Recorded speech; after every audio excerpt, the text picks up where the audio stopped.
Hello, আসসালামু আলাইকুম। Welcome জানাচ্ছি সবাইকে আনিশাস কিচেন থেকে। আজকের পর্বে আমি নিয়ে আসলাম আরও একটা রেসিপি।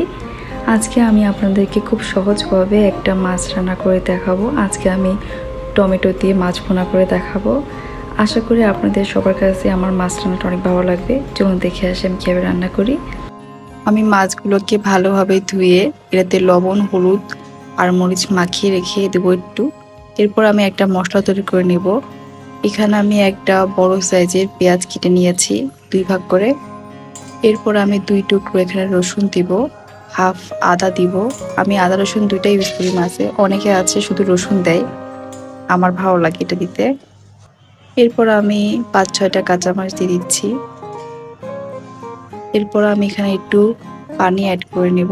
আপনারা ঝালটা বাড়িয়ে কমিয়ে নেবেন। আমি আজকে একটু ঝাল ঝাল করে রান্না করব। এরপর ঢাকনা দিয়ে এটাকে ব্লেন্ড করে নেব। আমার ব্লেন্ড হয়ে গেছে। এটাকে পাশে রেখে আমি মাছগুলোকে আগে ভেজে নিব।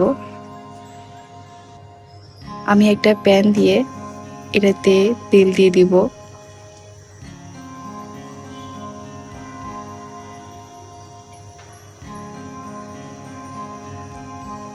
তেলটা যখন গরম হয়ে আসবে তখন আমি মাছগুলোকে দিয়ে দিব।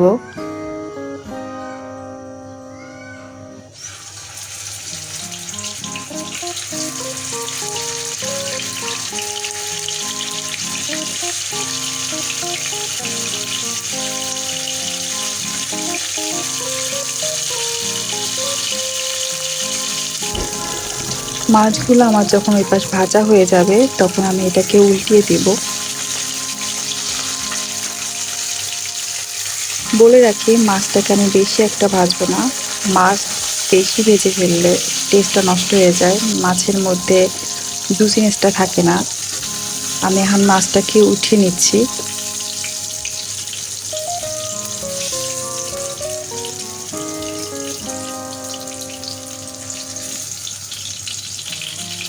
আমি এই তেলের মধ্যেই মাছটা রান্না করব।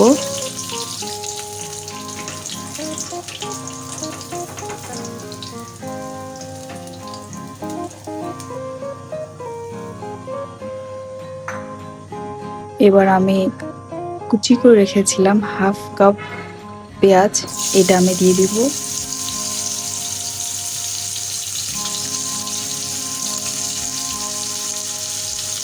পেঁয়াজটাকে আমি ভালোভাবে ভেজে নেব, হালকা ব্রাউন কালার করে নেব, বেশি একটা ভাজবো না। পেঁয়াজটা যখন আমার ভাজা ভাজা হয়ে যাবে হালকা, তখন আমি যে ব্লেন্ড করে রেখেছিলাম এই মশলাটা দিয়ে দিব।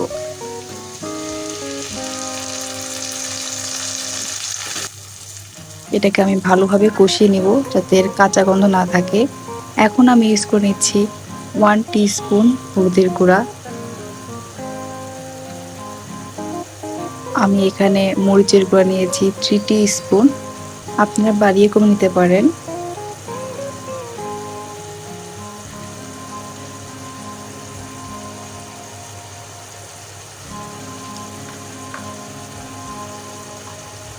এরপর আমি দিয়ে নিব ধনিয়া গুঁড়া। আমি এখানে 2 টিস্পুন ধনিয়া গুঁড়া দিয়েছি। এরপর আমি অ্যাড করে দেব 1 টিস্পুন জিরার গুঁড়া।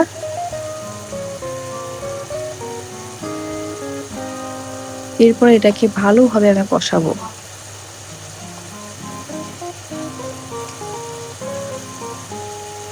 একটু লবণ অ্যাড করে দিচ্ছি, লবণটা আপনার পরিমাণ মতন দিবেন। এটাকে ভালোভাবে নাড়াচাড়া দিয়ে এটাকে আমি কষিয়ে নেব। মশলা যতভাবে ভালোভাবে কষাবেন আপনার রান্নার টেস্টটা তত বেড়ে যাবে, সেটা মাংস হোক বা মাছ হোক, যেটাই হোক না কেন। এরপর আমি এটাকে ঢেকে দিচ্ছি। ঢাকনাটা উঠিয়ে আমি আবার একটু নাড়া দিয়ে নিব।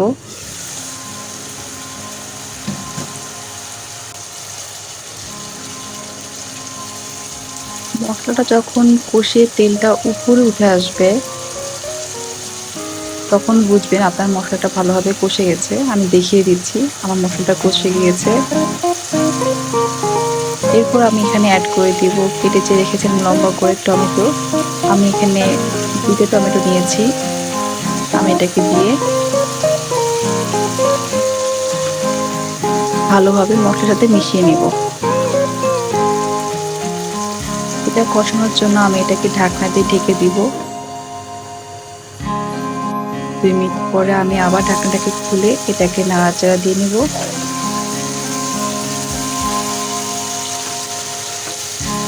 টমেটো যখন ভালোভাবে কুড়ে যাবে, এখানে আমি একটু পানি অ্যাড করে দেবো। আমি এখানে 1 কাপ পানি দিয়েছি।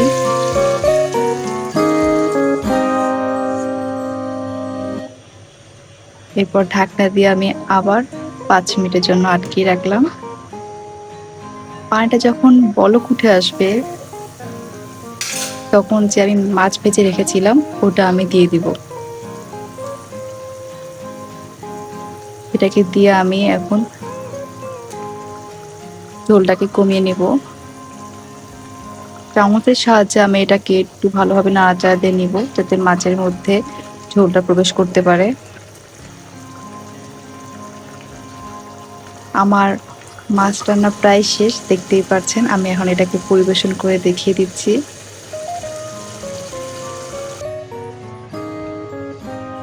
আশা করছি আজকে আমার মাছ রান্না আপনাদের সবার কাছে ভালো লেগেছে। ভালো লাগলে অবশ্যই কমেন্টে জানাবেন। যারা যারা লাইক সাবস্ক্রাইব করে নাই, অবশ্যই লাইক সাবস্ক্রাইব করে দেবেন। আমি নতুন কোনো রান্না নিয়ে আসবো আবার। আজ এই পর্যন্তই। ধন্যবাদ সবাইকে।